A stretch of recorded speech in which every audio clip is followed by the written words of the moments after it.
TV. I'm your host, Sammy AKA FINS on X. And joining me again today, my co-host for the day, Steve Hallett. Steve, welcome to the show. Sammy, great to be back. Episode 2, coming off of a really strong second preseason game. In between then and now, never a dull moment with the Dolphins. Looking forward to getting into some of this with you and having a great time. Yeah, it was a great game. We're going to talk about that on this episode. Dolphins lose Terron Armstead to injury. Wilkins holding out while in camp. And the Colts running back Jonathan Taylor asked for a trade. On the sprint out, throws an interception on the very first play. In towards the 10-yard line and down near the 5 is Denzel Perryman. What a start for the Texans defense. A lot of experience in the NFL, and he's been running around like a fresh rookie, and you see there he's not just great against run support, but he knows where to drop in his zone, and he knows how to finish the play.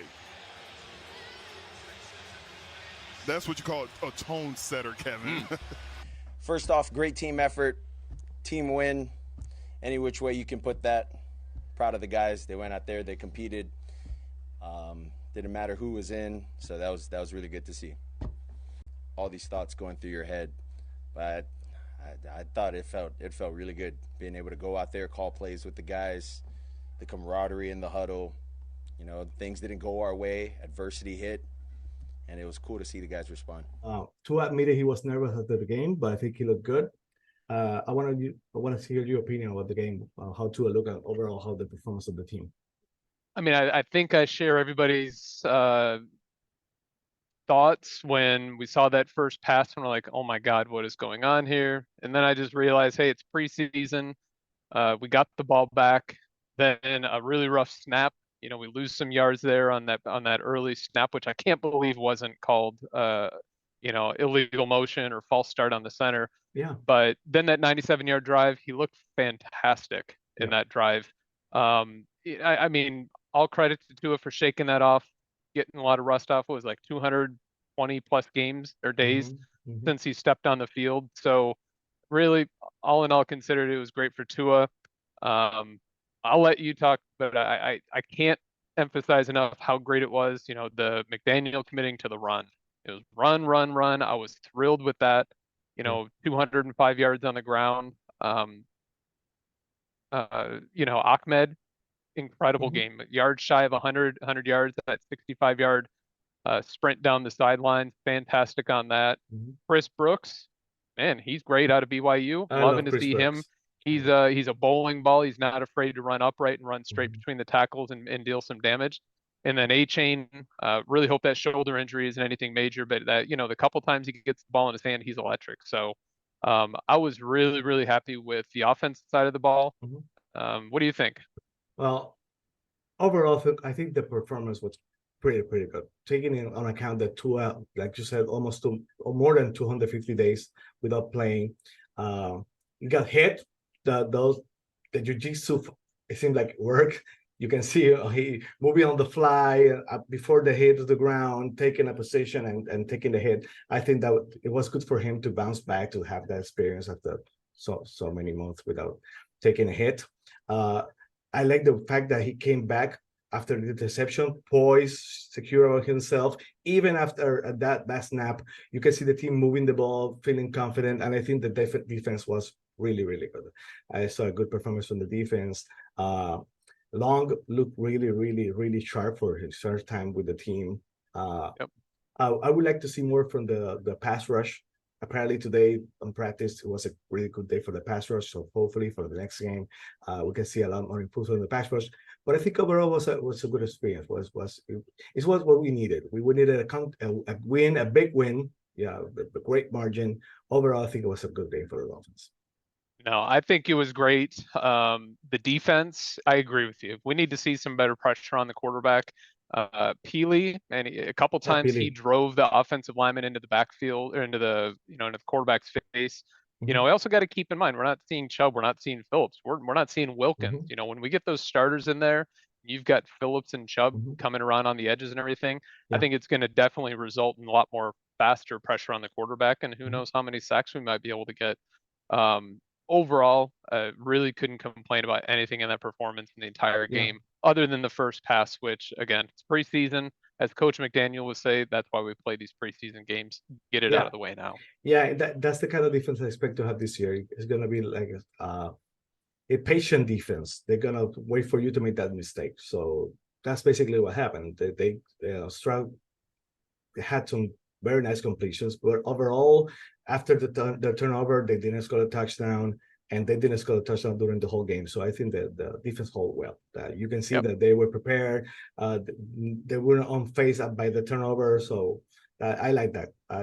That's what you expect. Hopefully they continue this week and Jacksonville, and we get another win. Absolutely, build on it. Defensive line are the most important people on the field.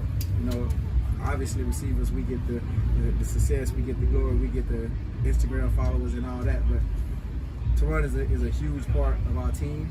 You know, and I feel like he's more important than I am, because the left side, we need somebody to really hold that side now.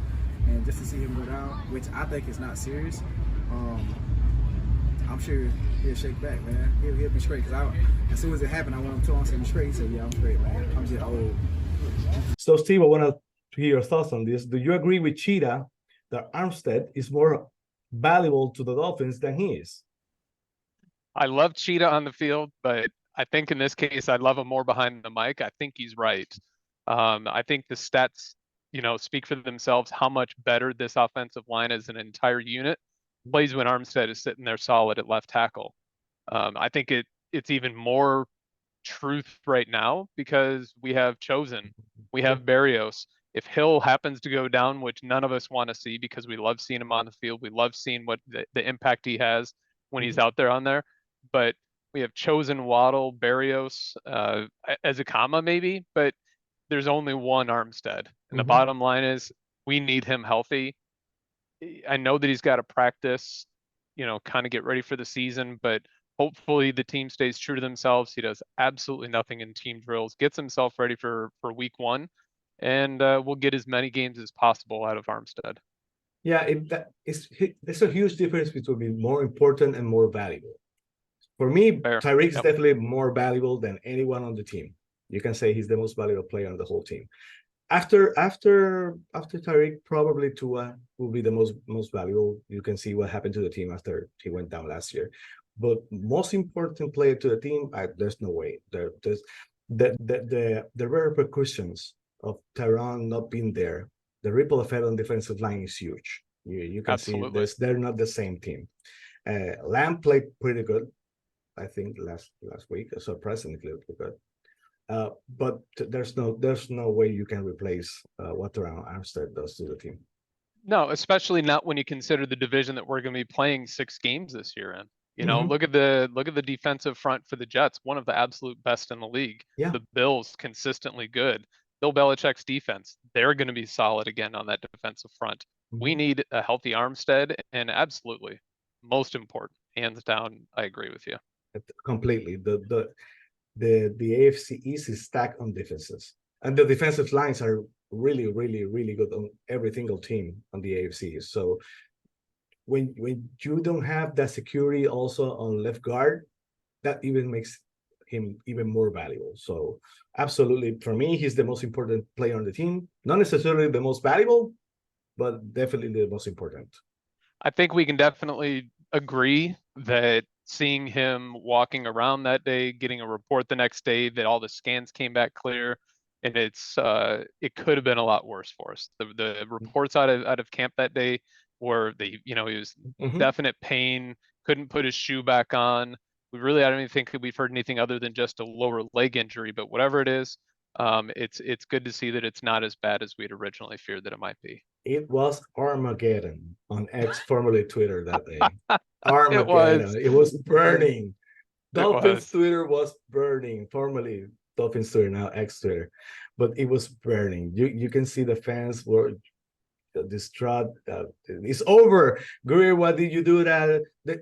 To be fair with Chris Greer, there's no way you could have gone into free agency and find someone who's capable to fill in Armstead's shoes. There's no way that would happen.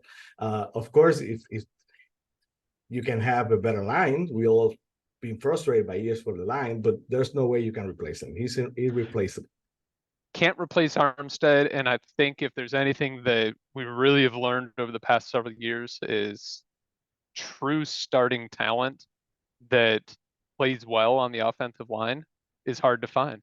Yeah. I mean, sure, everybody can name a couple of players that come out every draft that are sure shots, but the reality is you don't know who's going to hit. And when they actually put the pads on and they play in games, you find out that it's a tough overall position in the offensive line to fill and find serviceable players that can do what they need to do. There's a spotlight on the Dolphins offensive line. There's no doubt about that. But if you look around the whole division, I'm not.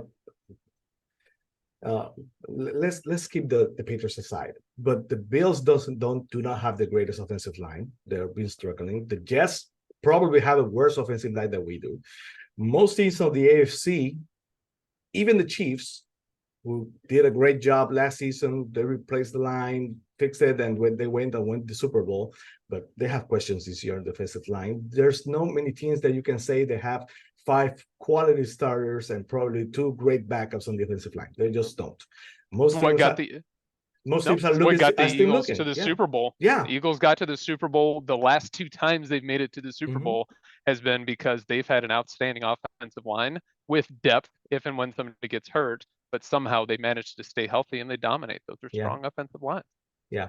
But other than the Eagles, it's not like the 90s when you can say the Cowboys had a great offensive line, that the 49ers had a great offensive line, that the Bills had a great offensive line. So if you look around, we can both agree that probably the Cowboys have a pretty good offensive line and the Eagles have a great offensive line, but it's not that remarkable that so many teams have one. So to me, Armstead is irreplaceable. No way you can do that. But I think the offensive line is going to surprise people this year. I expect a much better performance than this year. I think Wynn is going to do a very good job at left guard, and we're going to be okay. Agreed.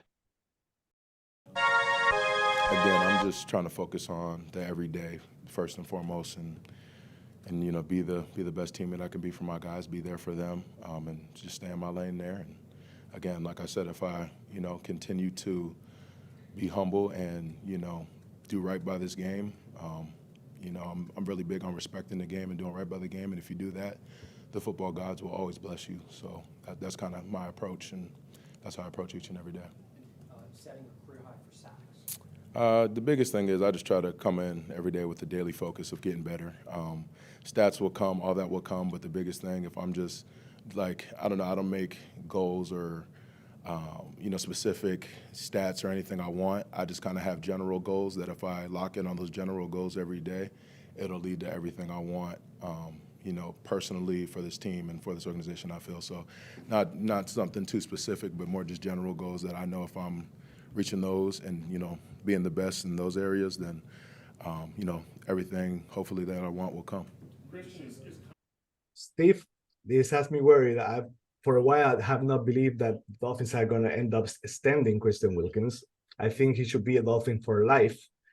He has proved to be a great leader, very, very good player. He doesn't get the sacks that the premier defensive tackles of the league get. We can agree he's not Aaron Donald, but he's really, really good. I really, really like him. It was a very good pick, valuable pick by Chris Weir.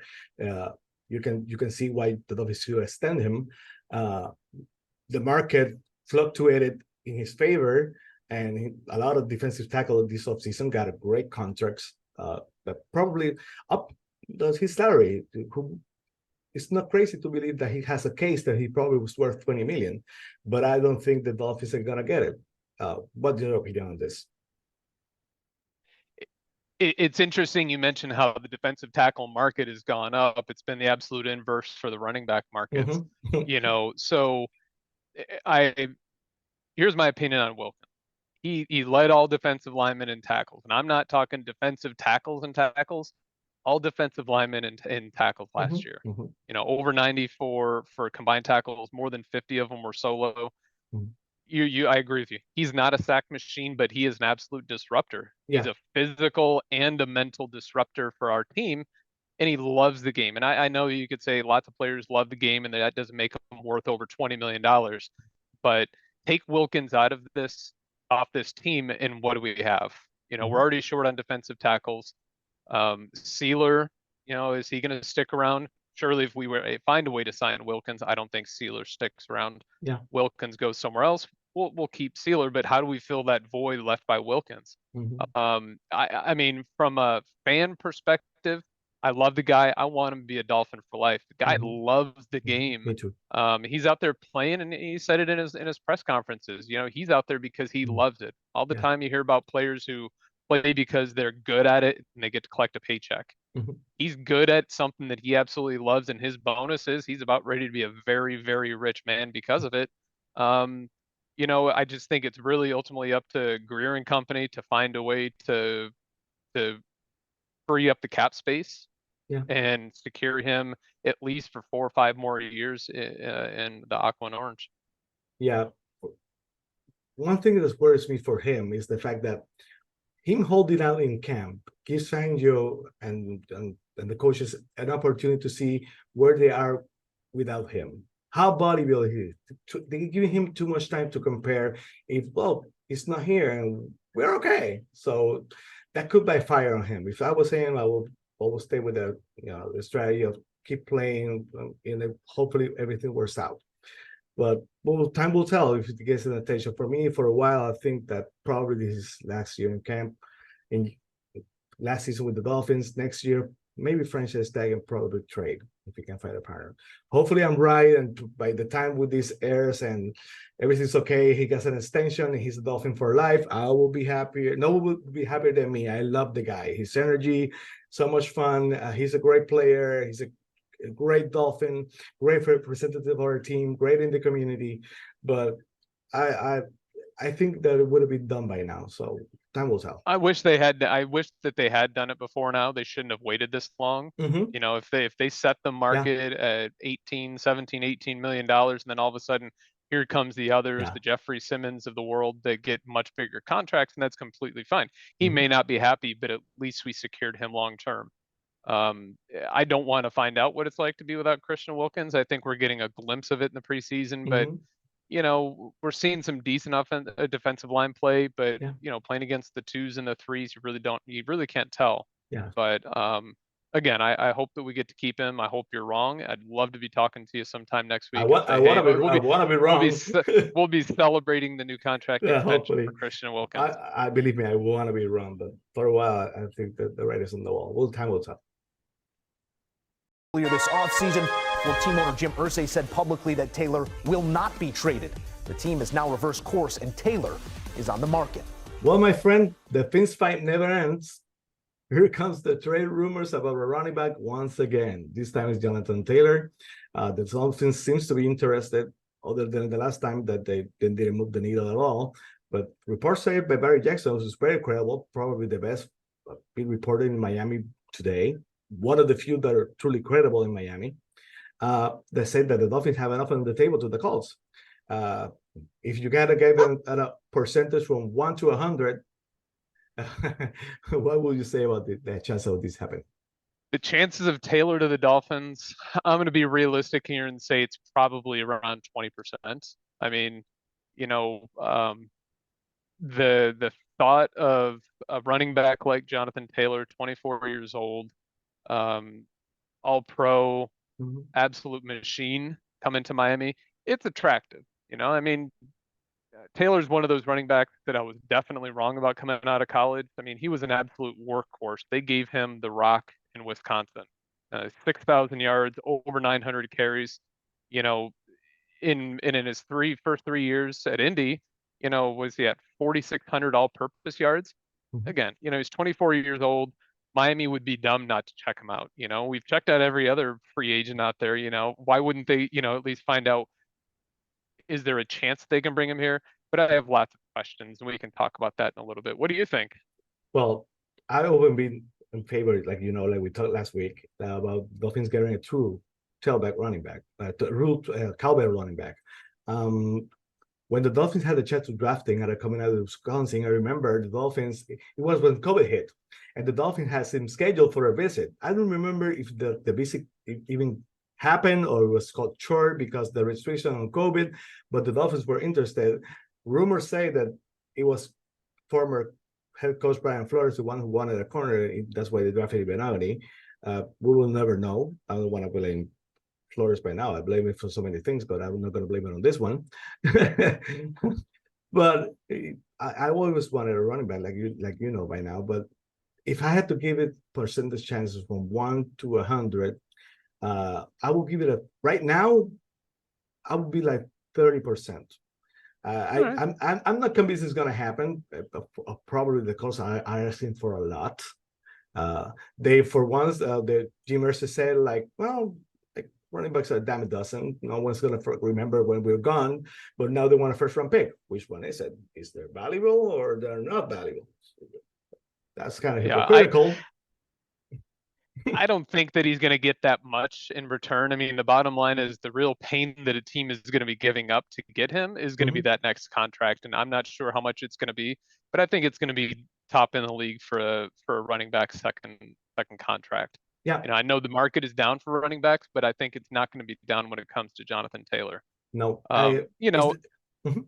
percentages aside, you know, I have the same exact reservations that I had last week in our conversation about Cook. You know, you've got Coach McDaniel. He, you know, first year, and maybe he learned his lesson. Maybe the second preseason game was a sign that, hey, Coach McDaniel's learned his lesson. But, you know, the pass run ratio is 60-40%. He passed the ball 60% of the time. He's proven that he likes running back by committee, at least, you know, in his first year in Miami. Not that he had a lot of choice, you know, with possible concerns about Mostert's durability. Thank goodness he played 16 games. Wilson was out, you know, after pretty quickly. But, you know, is Coach McDaniel willing to commit to that bell cow running back and feeding somebody like that, and at the expense of what? You know, a running back who did 4.9 yards per carry in Mostert last year. So, I mean, I think the biggest question will be, first of all, how does Miami, if they wanted to really pursue it, how do they beat out the other teams that are interested, and what are they going to give up in exchange for that? The thing is that a second contract is not the same as a third contract. Dalvin Cook would have been on the third contract, 2.5 to the third contract. It's like a new car. Out of the dealer is great. 3-4 years is pretty good. Now, after that 6-year warranty runs out, you know you're going to have troubles. So probably by comparison, but Jonathan Taylor is like a 2, 3, 4-year car. Is still pretty good, still kind of brand new. And the Dolphins probably going to take a chance on him. He's 24 compared to 28 from Dalvin Cook. So it might happen. You never know. But chances, I would not give me more than a 50% chance right now. No, I'm definitely below that, but we'll see. It's time to play sink or swim. Finbot, who's fair to keep, trade, or cut? Cedric Wilson Jr. Cedric Wilson.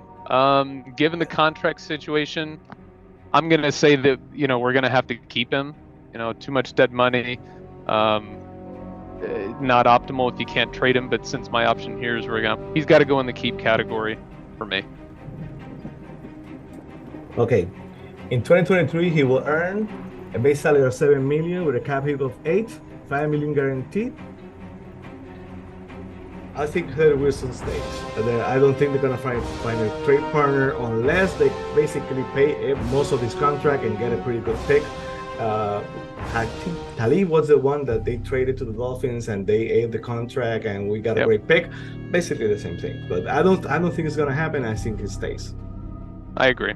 He had a great block the other day on that game. I think the preseason game, this is a huge block. I love that block.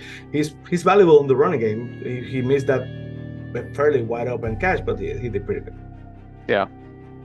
If he could recover what he did in Dallas, he'd be valuable.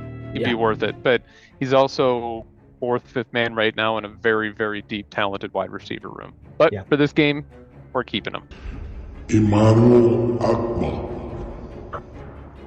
Emmanuel Abba signed a 4-year, $64 million contract next season, $36 million guarantee. It's a $17 million hit if it's cut with $185,294 in savings. If it's traded, that's only a $2 million hit with $15 million in savings. Even more savings in 2024 if it's cut. Sink or swims? We're trading Agba to the Colts for Taylor. I'm kidding. It's the only way we could afford him. So, but no, there's no way. If they buy, let's do it. If they do it, we do it.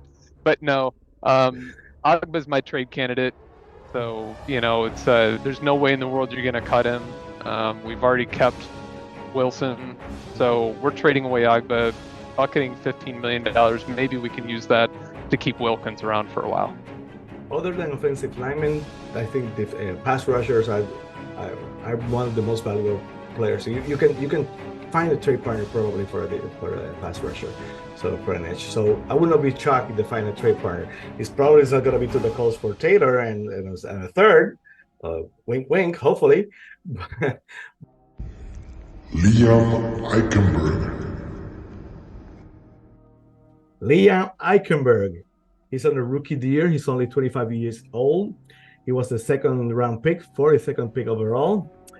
He has a 2023 dead money of $700,178 if cut, with savings of $1.38 million if he's cut. Liam Eichenberg, sink or swims? So let me get this right. We save more money than we lose by cutting Eichenberg. Yep. Okay, so I'm not in the game of trashing on Dolphins players. They play a game that in my dreams I still couldn't play. And we wanted him to succeed. Believe me. Oh, absolutely. 110%. And we just had a conversation where we talked about how offensive line is the hardest position to play. So I'm not going to knock him. We've got to play the sink or swim game here. We've already kept somebody. We've already traded somebody. Eichenberg, unfortunately. We've been rooting for him. I will throw him a lifesaver if we could. Everything possible. We've got to cut him, take that cap savings, spend it on another offensive lineman. I'm not sure. But sorry, Liam, you're cut. I think he's thinking, and he's thinking fast. If you would have told me before training camp started, with the way Chris Peter values his linemen, that he had a chance to be cut, I would tell you there's no way. But right now, he's running a very thin line, so he's probably gonna get cut. I wouldn't be shocked if he is. Hopefully, he bounces back. He has a great game this Saturday, and we'll be surprised, and he will be the rewind of the week. But probably he's got probably not so bad. Never know when that light bulb will come on, but it's definitely getting dim for Eichenberg. That's true.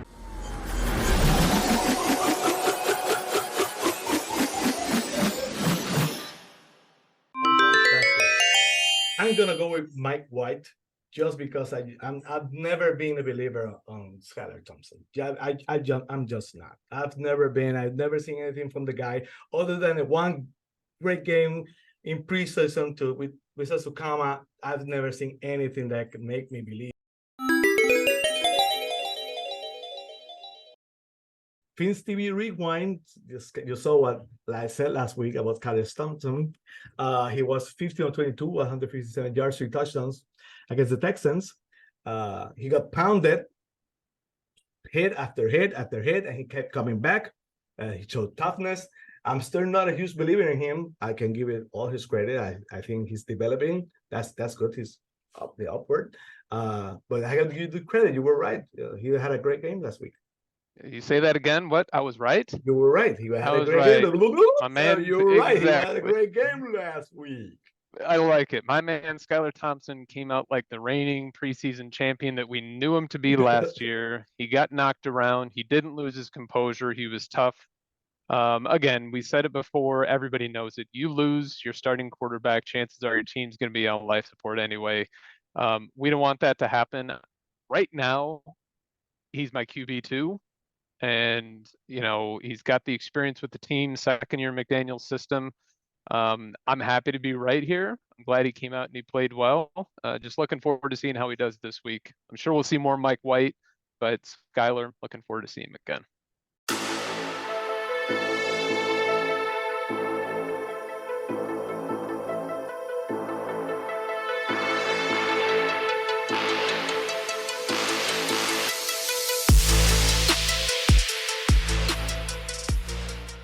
Well, thank you, Steve. Thank you for being on the show this week again. Hopefully we see you soon again. Absolutely, Sam. It's been a great time. Have a fantastic week. Fins up. Fins up. Miami has the Dolphins, the greatest football team. We take the ball from goal to goal like no one's ever seen. We're in the air, we're on the ground, we're always in control. And when you say Miami, you're talking Super Bowl, 'cause we're the Miami Dolphins.